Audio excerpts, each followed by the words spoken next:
Snoke is dead, and I actually don't think he's coming back. However, I do think that we will get much more of his story told.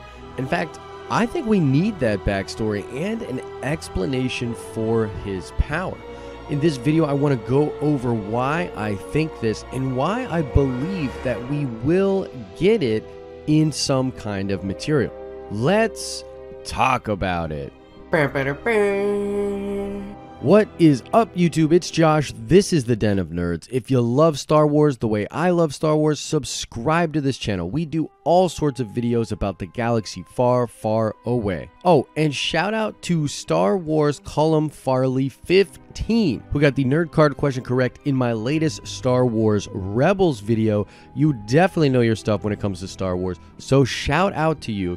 There will be another nerd card question at the end of this video. All right, so right away here, I have to make an apology. In my last Snoke video, which is doing all right, I called out Alex from Star Wars Explained as one of the people that has continuously talked about how he believes that Snoke is still alive. And as a lot of people pointed out in the comment section, that's actually completely false. I watch a lot of YouTube, and I actually got Alex mixed up with the guy that does Star Wars theories. Their voices sound a little similar to me, so sorry I mixed that up in my mind. Definitely not Alex, it's the Star Wars theories guy. And either way, look, the point is, I think that Snoke is dead. Now, I know a lot of you in the community are holding out hope that he is alive, and with some of the evidence that you've put forward, it is a possibility. I just think it diminishes that moment in The Last Jedi, and I think that it's not the direction that they want to go in for this saga. So I am on camp that Snoke is dead, or Team Snoke is dead. But as I said at the beginning of the video, I think his backstory is still incredibly important. In fact, it might be even more important now than it has ever been before. And I want to address this thing that was happening in my comment section where a lot of fans were saying, why do you even need a backstory for Snoke? I mean, we never got a backstory for the Emperor in the original trilogy. He's seen in 2 movies and then he is killed, and that's all you get. Well, I think that's true to a degree, but you're losing sight of what Star Wars actually is. This is 40 years of storytelling, and they went back and filled out a bunch of different things about the Emperor. Arguably, the prequels and the journey of Palpatine in the prequels is one of the best parts of them. We see Palpatine in Clone Wars, we see Palpatine in Rebels, Palpatine's in the Tarkin novel, he's in all sorts of novels, he's in the Battlefront game. We get his story filled out to a ridiculous degree, and that's just how Star Wars works. It's like this crazy tapestry, and you see one little piece of it, and then part of the fun is in the future they fill out the backstory to each and every piece. So as a Star Wars fan, it is incredibly fun to see someone in a movie or a comic or a show or a book, and then you know things about that character because of your investment in the canon material. That's part of the flavor. So Snoke should be no different. I mean, I really need to know his backstory, and more importantly, I need to know how he was able to gain such power. I mean, it's fascinating to me. So I want to just go over a couple things here that filling out the backstory for Snoke would serve within the story. I mean, first of all, as I said, it just gives us more lore. So I would love to see the rise of him, where he got this knowledge from, how much did he study what Palpatine studied, did he learn from the Night Sisters of Dathomir, was there something else he was cultivating? I want to know how he gained that knowledge and power. I also want to understand better the timeline. I mean, one of the things that's confusing about this current saga is what the heck exactly happened from the Return of the Jedi to The Force Awakens. Now, they have filled out part of that, but a major piece that is missing from that narrative is what exactly was going on with the First Order and Snoke. We hear Leia say that Snoke was the one that turned Ben. We hear Luke say that. Does the galaxy know a lot about him? I mean, we heard before the movie that yes, they do. He's simply infamous around the galaxy. So it will really help us to understand the timeline. It will also help to understand Kylo Ren. And I think the big thing here is we have to know what Snoke was doing to Kylo Ren, how he was manipulating him, how maybe that relationship was really, really bad for Kylo and sort of drove him insane. But that moment where he turns on his master will be given even more weight if we know more about what Snoke's relationship to Kylo exactly was. And if we know how badass and powerful Snoke was, we will just have more of a reverence for what Kylo is able to do in The Last Jedi and what he overcomes by killing this guy. So all of that and more can really, really be helped if we learn more about Snoke. Now, let's talk about Snoke's death scene in The Last Jedi a little bit. Now, this was a crazy moment, and I'm on record by saying that I felt the first time that I watched it that I was really, really confused and let down, and I felt like Disney was spitting in the face of theory crafters. And a lot of people took that like that one thing I said in the video and was like, how dare you, you know, Disney doesn't owe you anything, blah, blah, blah. Guys, I'm just being real. I'm just trying to tell you how I felt. Like, this Snoke guy being very powerful, being in charge of the First Order, that's a crazy thing. And because they didn't give us any information, we theory crafted about it. I mean, that's what we do as Star Wars fans. And I'm not so bummed that I think I don't want to do theories anymore. And I definitely don't think that doing those theories was a waste of time. It's fun. This is part of the fun of Star Wars. That's, at least for some of you, why you like watching these videos. And for a lot of us out here on YouTube, that's why we like making these videos. So it's part of the fun there. But I wanted to talk about a distinct possibility that the reason that we don't have more of Snoke's backstory could be because they knew that Ryan was going to kill him. I mean, look, it was already a really divisive thing and very shocking. But can you imagine if we were given Snoke comic books and Snoke novels and Snoke's appearance in different shows, and then he died?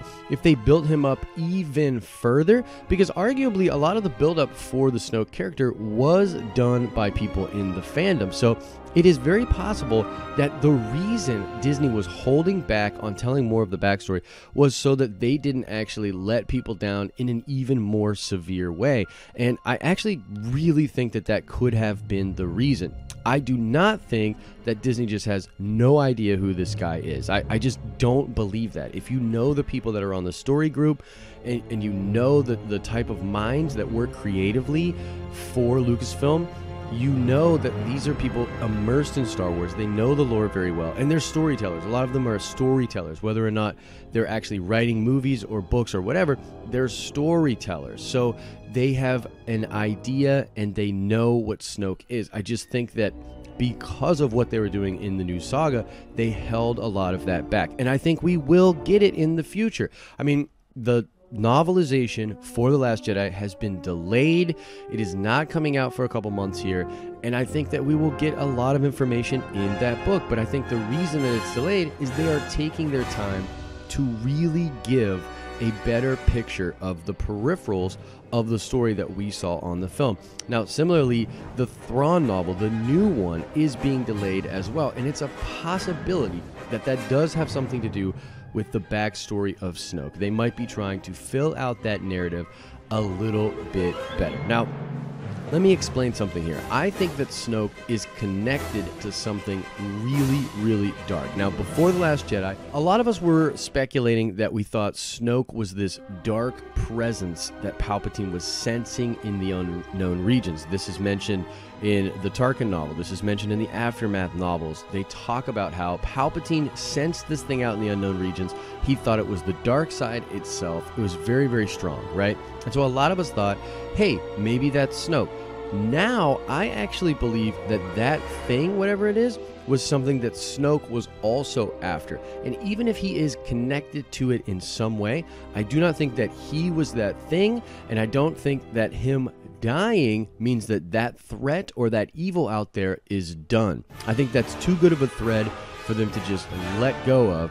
That needs expounded upon. So I think that if we get some information that connects Snoke to that dark presence out there, it could be really cool. It could sort of explain his power and also set the stage for further conflict out there in the unknown regions. I mean, maybe the Thrawn novel deals with that a little bit. It is possible that Rian Johnson's new trilogy will deal with the unknown regions and that same threat, but even if none of that happens, it's still a nice sort of ace in the hole to have for the future films and stories in Star Wars. I mean, if you want to set a novel out in the unknown regions, have this crazy dark side evil thing out there. That's really intriguing. Good versus evil, love the Force. That could be really dope. Maybe it'll come into play in the next set of saga films, or like I said, in the trilogy that Ryan's doing. So I think that Snoke is tied to that thing out there. I just do not believe that he was that thing out there. Now, a lot of these answers are going to be given to us, I'm sure. I think they're going to be in novels. I think they're going to be in comics, maybe even in new shows, whether they be the animated shows or the live action show that they are working on. And I don't think we actually need any of this information in Episode 9. I think that the current saga films are about Kylo and Rey and the galaxy, but it's mostly about Kylo and Rey. So I think that that story is going to wrap up in 9, and even though we will get some tie-ins to other parts of the saga films, JJ has said he wants to put all of the Star Wars movies and tie them together in Episode 9. This would be prequels, this would be original trilogy, and our new trilogy. So while that's really, really cool, I don't think that has anything to do with Snoke. So I'm really not expecting to get any more information on Snoke in Episode 9, and I think that's fine. It doesn't serve that narrative, but I do believe that we will get that information, and I think that fans will really, really like that, and hopefully it's a really good explanation, and it'll make watching The Last Jedi even crazier when we know more about the backstory of Snoke. So those are just some of my thoughts. I wanted to talk about why I think we definitely still need Snoke's backstory, because there's some people out there that are like, well, we don't really need it. I think you're crazy if you believe that. We definitely need it, and I think we're going to get it because Disney knows that's part of the flavor for Star Wars. But I want to open it up to you guys. What do you think about this? Do you think we're going to get this story expounded upon? Do you think we even need it? And do you think we will be getting it in Episode 9, or is it going to show up in some of the ancillary material? Let me know your thoughts in the comment section below. All right, let's check that nerd card really quickly. This is a bit of a softball for the hardcore fans, but I want to know, what is the deal with the black ring that Snoke wears? Where does that black stone come from? This was answered in the visual guide for The Last Jedi. So let me know in the comment section down below, where does the black ring of Snoke come from? As I always say, I hope you're having an awesome and nerdy day. See ya!